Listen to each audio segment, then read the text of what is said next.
Merci beaucoup, Maïté, de cette belle présentation. It's a pleasure for me to be here today, and it's an honor too. So I want to thank the Centre de littérature canadienne de son invitation, and especially Marie Carrière will read the English poems and fragments of novel with me. We will begin by Tucumel, you know my text for the theater. Je l'ai fait à partir d'une commande de Brigitte Henquez, qui est une, Maïté le disait, une metteur en scène québécoise qui est née à Paris. Et nous avons décidé de faire ce texte-là sur la relation mère-fille. Alors, c'est un texte que j'ai écrit pour elle. Alors, nous allons vous lire des petits extraits en alternant du français à l'anglais. Je crois que la plupart d'entre vous, vous comprenez les deux langues. Alors, je vais commencer. Elle est là, assise à table près de la fenêtre. Elle boit son thé, le regard perdu dans le ciel assombri. Elle reprendra du thé et encore du thé, jusqu'à ce que la théière soit vide comme un ventre vide. Elle ne dit rien, ne demande rien, n'exige rien. Elle rêve, le regard perdu dans le ciel qui tombe peu à peu. On ne sait pas dans quel repli de sa tête elle se tapit pour que plus rien n'existe, ni la saleté de la nappe, ni mon père assis devant elle qui roule ses cigarettes en silence, ni nous, ses filles. Le soir, quand le ciel tombe derrière la fenêtre, elle ne nous appartient plus. There she is, in the front row of the auditorium. She has come with her chapped hands. She wears her Sunday dress, her fake pearls, her high heels. She came on foot in those high heels to my boarding school for obedient girls. Seated straight on her chair, she waits for the show to start. She's not quite like the mothers of the other little girls, those who come from better parts of town. No. Her dress made from a bolt end of cloth from a remnant sale, shoes not quite in style, hair that smells of home permanent. But she's my mother, my mom. I'm not ashamed of her. I do her proud. I do what she expects of me. She said, "You'll be a fine young lady when you grow up." And here I am, me, waiting to grow up. Meanwhile, I learn Latin, good manners, how to behave with boys. I am preparing to live in better parts of town. Elle est là, assise devant moi, elle boit son thé. Puis elle se lève, elle se dirige vers sa chambre, elle va chercher la robe qu'elle a confectionnée elle-même dans un coupon. Elle dit « Tu l'aimes ?» Et je hoche la tête, je dis oui, même si cette robe ressemble à toutes ces autres robes. Je dis oui, oui vraiment. Je suis fière d'elle. Je me demande comment elle a fait pour coudre cette robe avec ses vieux doigts. Elle rit, elle me verse du thé et du thé encore.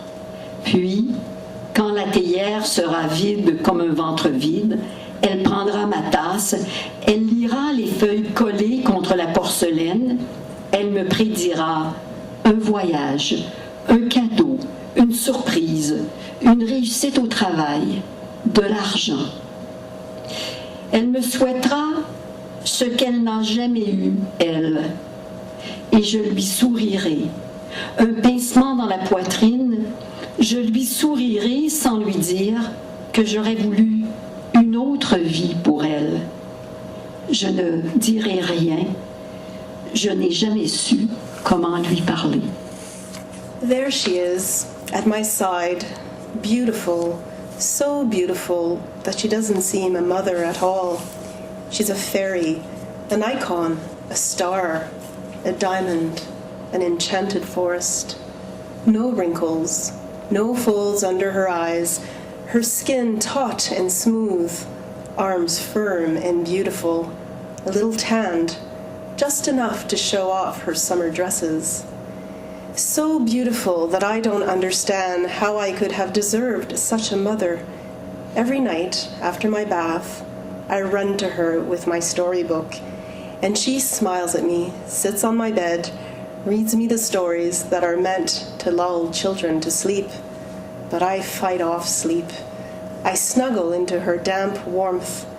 I keep my eyes wide open until the night abounds with lamps and genies, until the magic of dreams that protect my love for this woman, my mother, from whom no prince, I vow, will ever separate me. Elle n'est pas là. Elle est si loin que sa voix m'arrive aplatie, desséchée.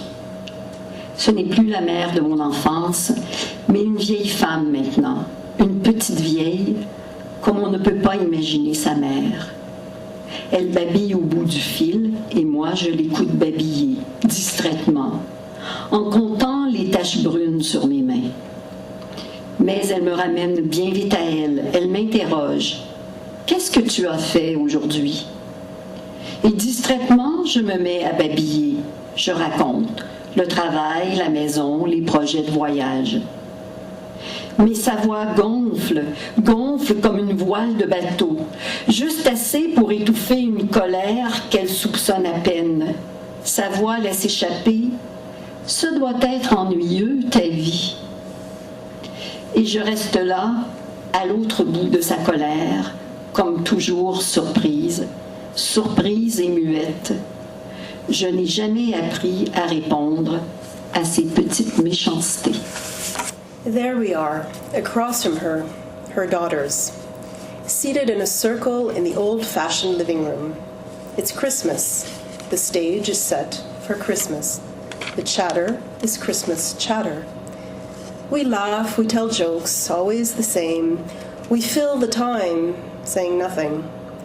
She wants us lighthearted, joyful, rapt, affectionate with each other, distinguished, discreet, subtle, charming, spiritual, and as always, we, her daughters, give her this gift. Give it to her, our mother. Tonight she'll say, I have such a beautiful family, and I'll think, she hasn't had much, but she has had that, a beautiful family. Less guilty upon going, leaving her alone with the artificial tree in the threadbare living room. Je serai là, à côté d'elle, au moment de son agonie. Je lui tiendrai la main. Mais l'image ne se forme pas dans ma tête. Elle reste une donnée abstraite. Elle n'arrive pas jusqu'à mes yeux. Il y a des images d'elle que je ne vois pas. Ma mère enfant. Ma mère qui danse jusqu'au petit matin. Ma mère nue devant un homme pour la première fois. Était-ce mon père? C'est son secret. Elle l'emportera dans sa tombe avec ses autres secrets. Elle sera passée près de nous, ses filles, bien cachées sous son masque de mère, et nous n'aurons jamais vu son autre visage. Est-ce que je le regretterai debout devant son nom, dans le cimetière? Peut-être, peut-être pas. J'irai fleurir sa tombe sans savoir qui est la femme que j'aurais appelée maman. There she is. She still trots along gamely beside me, very straight on her legs, while I slow my pace. She seems more and more minuscule to me, my mother does, and I ask myself how much more can she shrink. If they didn't die, old people would finally just disappear, dissolve into the void. But she trots along, very straight at my side. It's spring.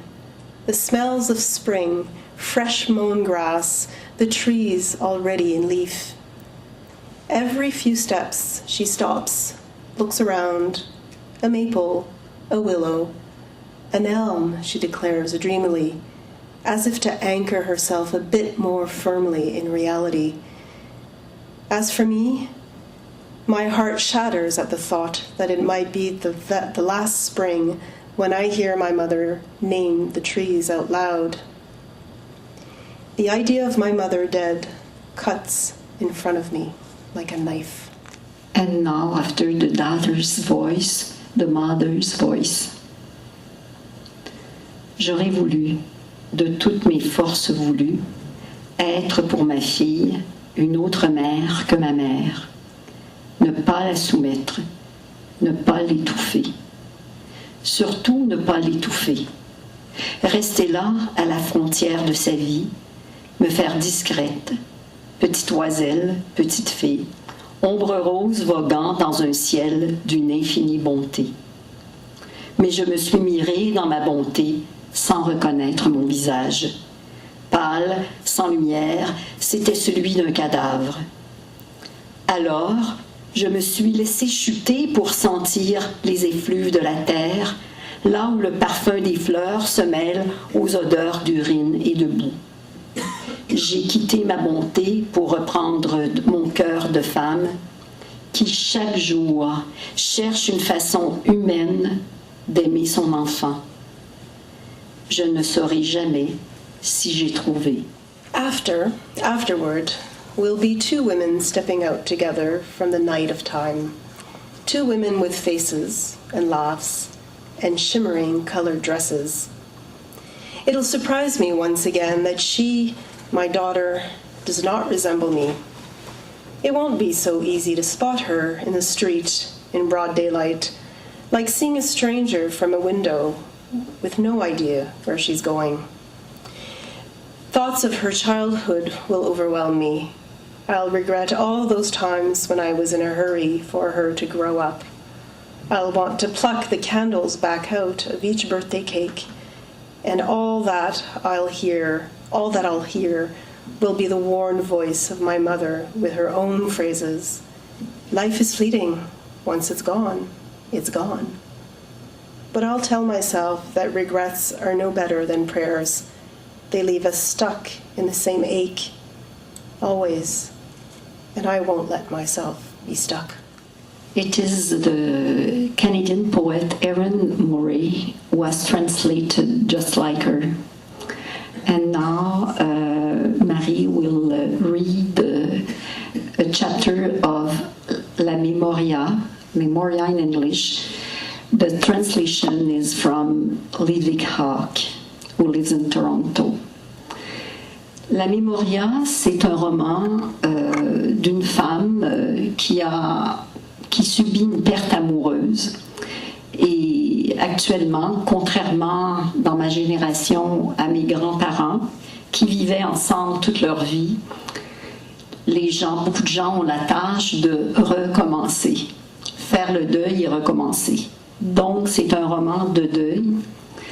Alors, l'héroïne qui s'appelle, la protagoniste qui s'appelle, voyons comment elle s'appelle, Emma, je ne me souviens plus de son nom, ça fait longtemps.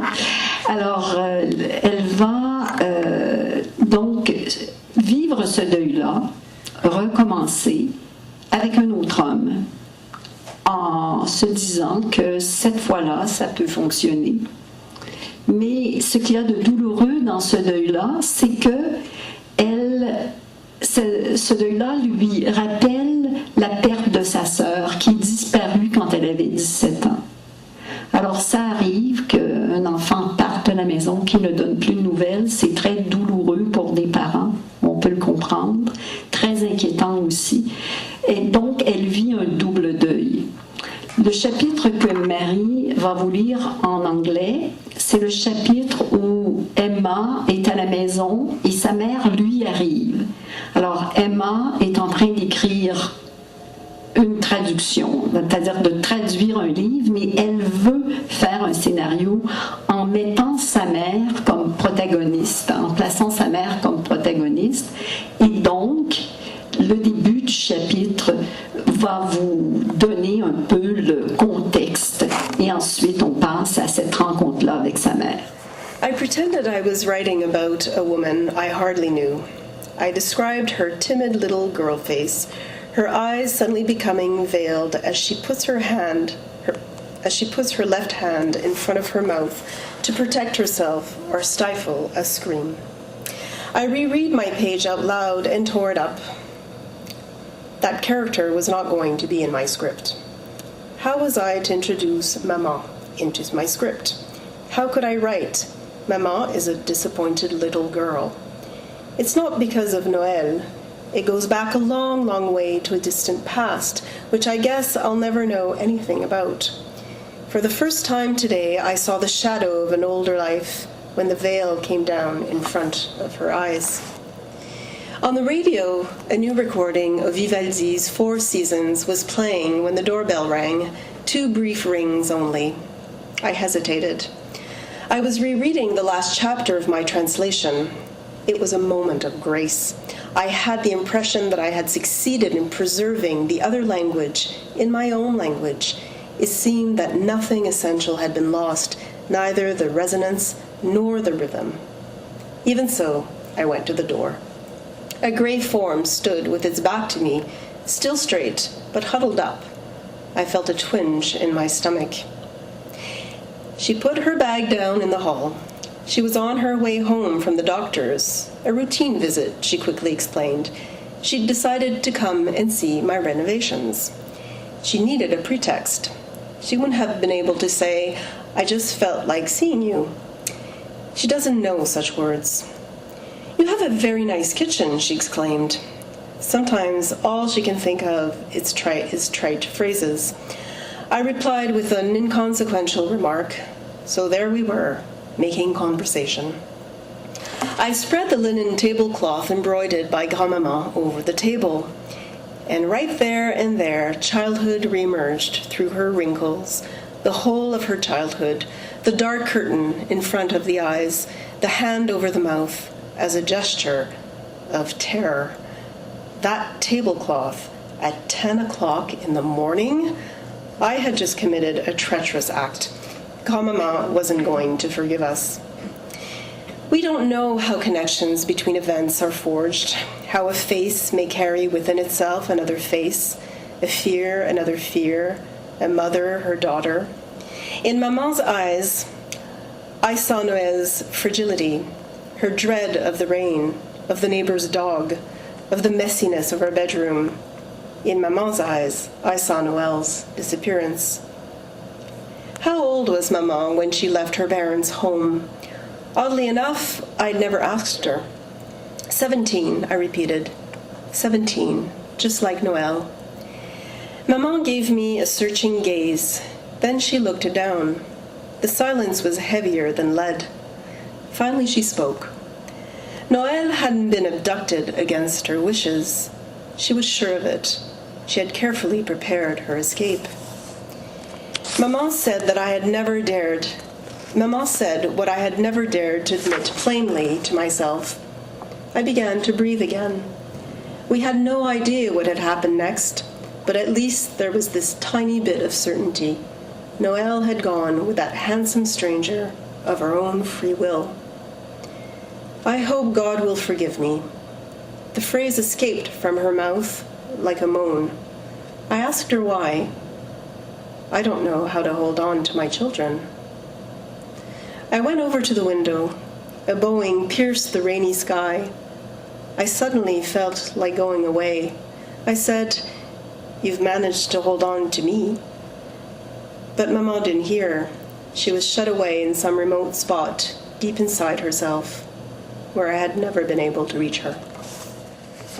And now, in French, a short story from the book L'été funambule.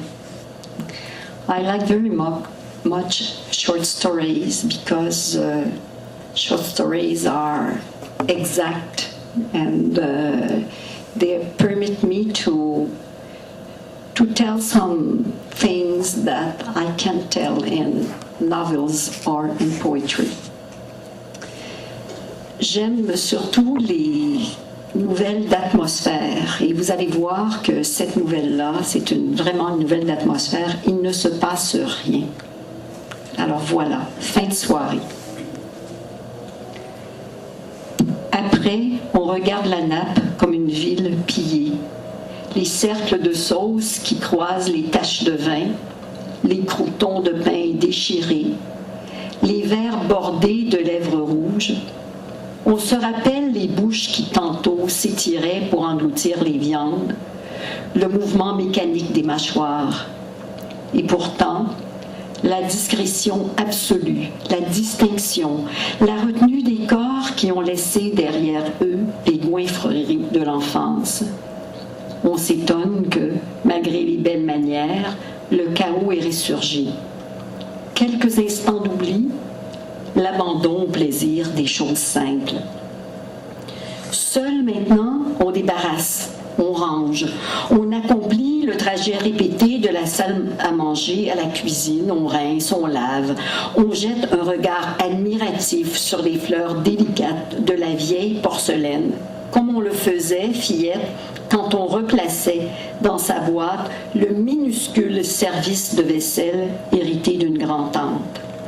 À chaque visite des cousines, on dressait la petite table, nappe rose, coutellerie de plastique imitant l'argenterie, puis les assiettes, les tasses et les soucoupes.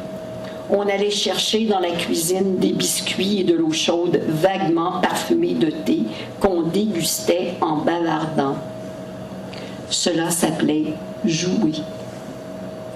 Les cousines, on ne les voit plus, mariées, des enfants. À peine avait-on su que Sylvie était dépressive. Incompréhensible, avait dit sa mère, une si belle maison. Qu'est-ce qu'on peut désirer de plus? On n'avait rien répondu.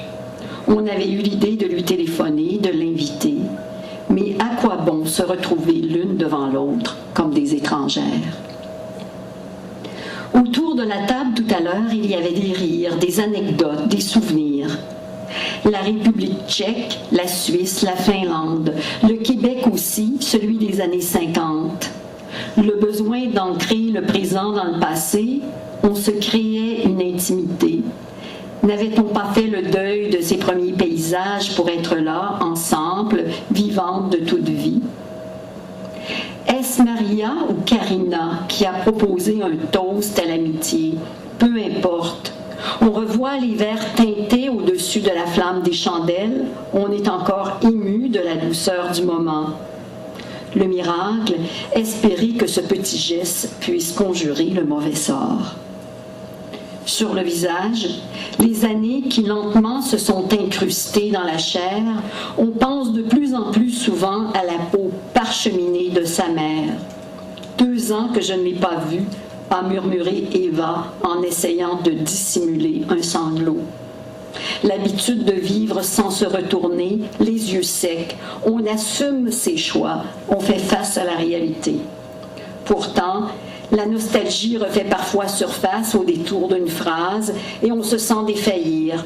L'odeur du mois de mai, les ciels lisses, le lilas qu'on cueillait en revenant de l'école, un baiser furtif volé derrière un arbre, l'amour soumis aux contraintes du hasard. La maison a retrouvé son ordre. Il faudrait se coucher, mais on n'a pas sommeil. Seulement s'enfoncer dans un bain de mousse chaud pour y tirer encore peu la soirée, fixer dans un repli de la mémoire les mots qui rassurent, nous ne nous perdrons jamais. On cherche les certitudes, du moins à cette heure bénie, où il suffit de quelques illusions pour masquer le si sombre de la nuit. And now we will read the Multicolored Album, l'album multicolore. C'est un récit que j'ai écrit après la mort de ma mère. Alors Marie va commencer en anglais et je vais continuer en français. Chapter 1, A Scent of Chrysanthemums. I look at her in her bed, white as the sheet. My mother. She has just died, and I do not believe it. Beside me, the nurse cannot believe it either. Scarcely an hour ago, he was talking to me about a protocol that would soon need to be followed during the phase of respiratory distress. Distress. The word hit me like a punch in the chest. Distress. Somewhere deep in her slumber, perhaps she heard, perhaps she decided to leave us before this. I'm comforted. This is what I feel, looking at my mother, her face soothed, still warm, as if she were immersed in a happy dream. Throughout the evening, the pain had hurled itself upon her like a wild animal. It was starting to devour her from the inside out. I'd asked the nurse to call the doctor, and he had agreed to increase the dosage of morphine. You don't let a 97-year-old woman die in pain. She had finally dozed off. Standing at her bedside, I wept for her, wept for all the thousands of living beings, humans of every race, animals of every species that, since the world had been the world, have died after being racked with pain. Just who is this God we think of as infinitely good and loving? I stroked my mother's face. I've heard that you need to talk to those who have just died. Consciousness is not like the heart that just suddenly stops. Consciousness slips gently away. Is there any basis for this belief? I don't know, but I'm talking to my mother. I tell her that I love her, and this is easier for me than when she was alive. She was never one for great outpourings of emotion.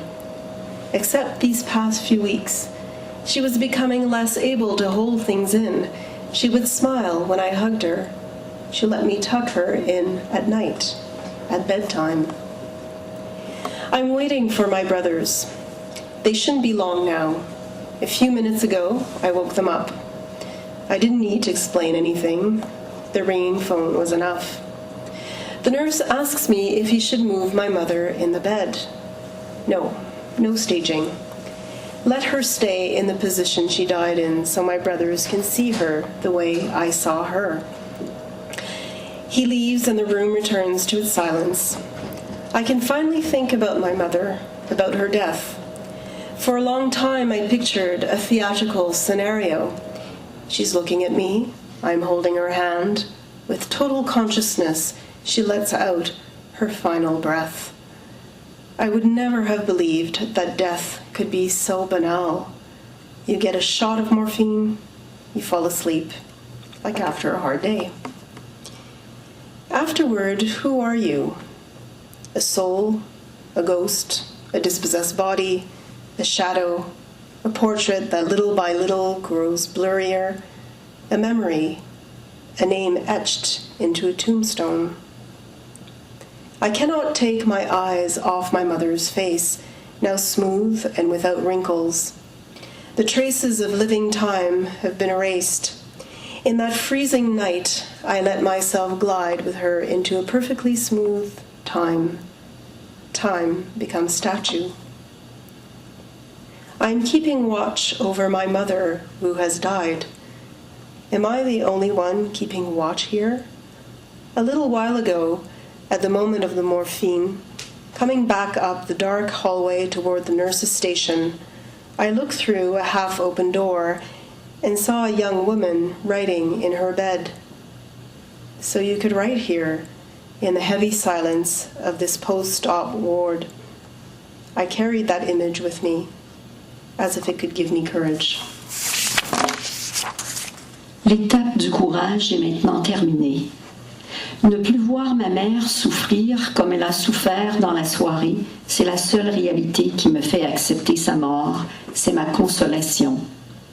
À la fin de l'après-midi, le médecin avait prédit une péritonite. Voilà sans doute ce qui est arrivé. Mais nous n'en saurons rien. Il n'y aura pas d'autopsie. Son corps se décomposera en paix, au cimetière, près de celui de mon père, toute notre enfance, sous une même pierre tombale. Un grincement tout à coup, on pousse la porte. Mes frères, la pièce reprend vie. Nous sommes ensemble de nouveau, comme il y a 50 ans, ma mère au milieu de nous. Peut-être nous entend-elle, peut-être nos voix lui arrivent-elles de très loin, dans un brouillard. Nous la veillerons jusqu'à ce qu'on vienne nous la prendre. Il faut laisser les cadavres dans la chambre 2 heures après le constat de décès. La loi l'impose.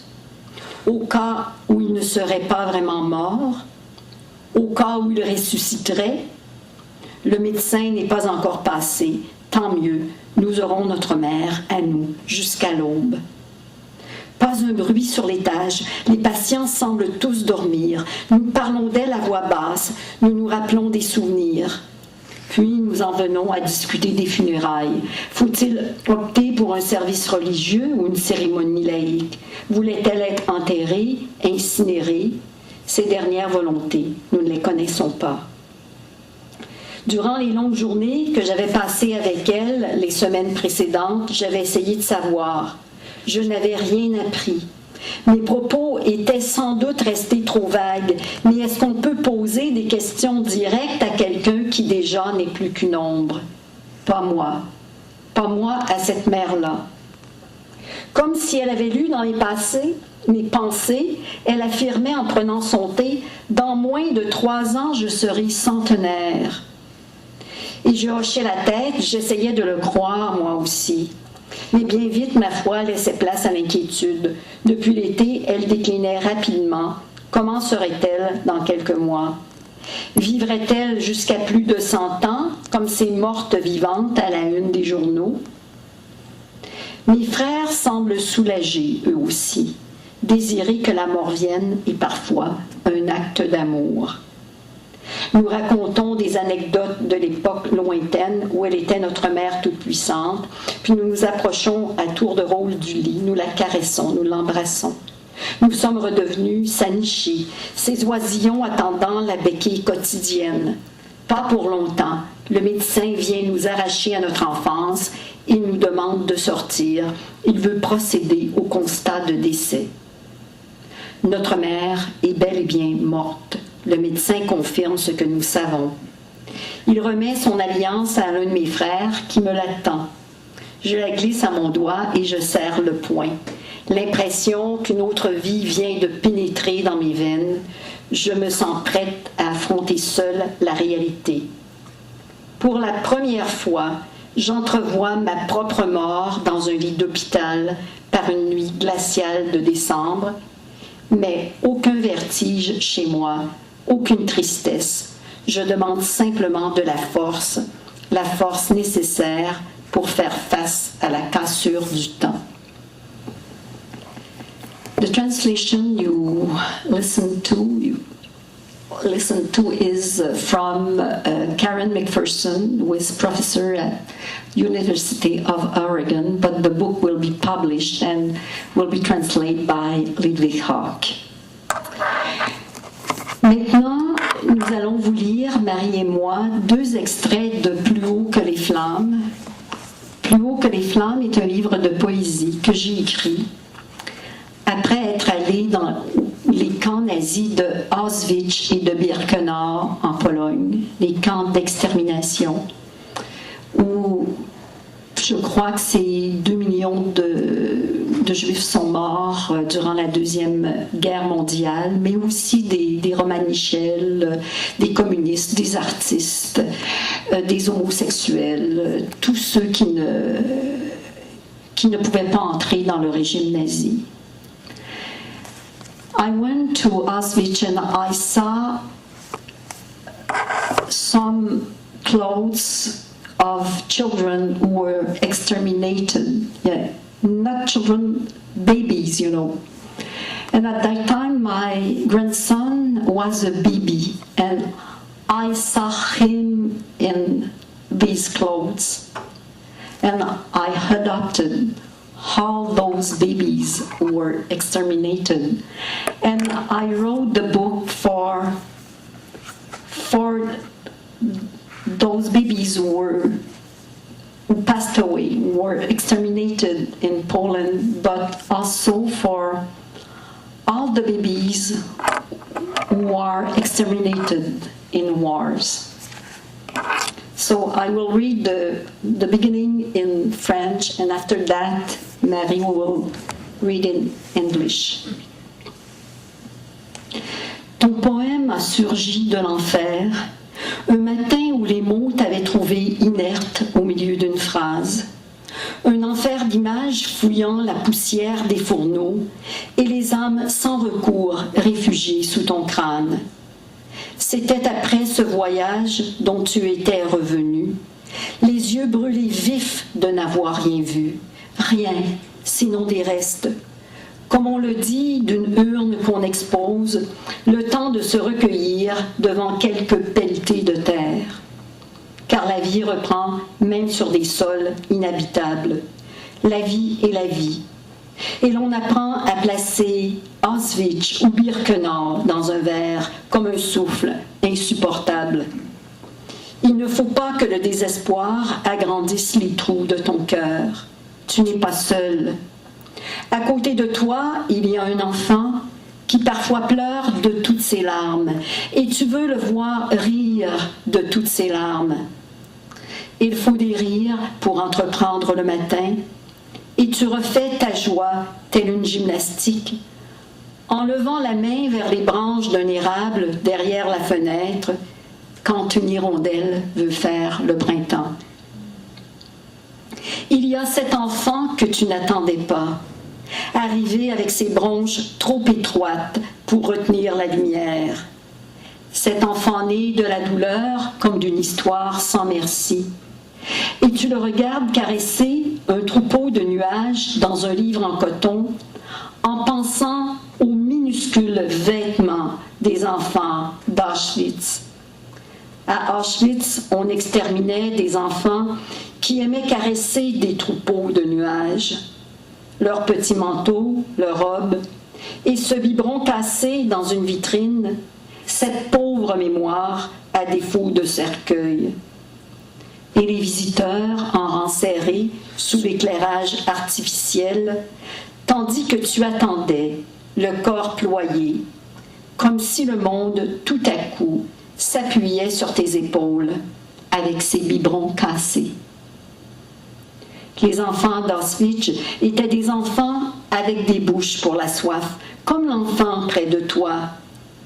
Sa faim, sa soif et des promesses que tu tiendrais à bout de bras s'il ne s'agissait que de toi.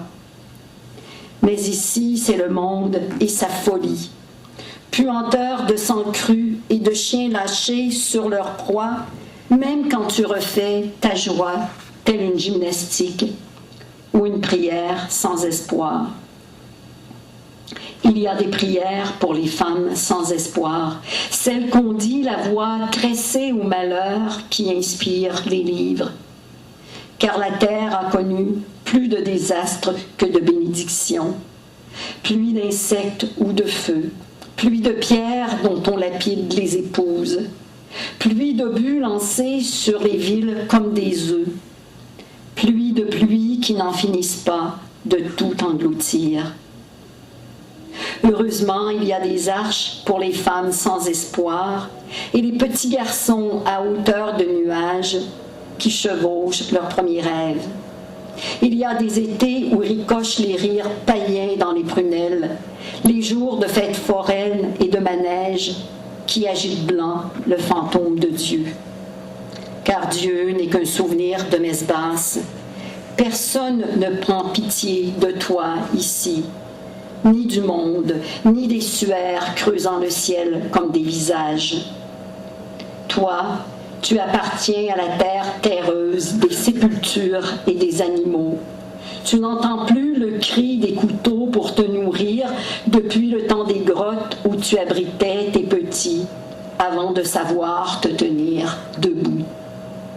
Debout, tu l'es maintenant, et droite, ce petit à côté de toi qui t'imite en ignorant encore le supplice des abattoirs.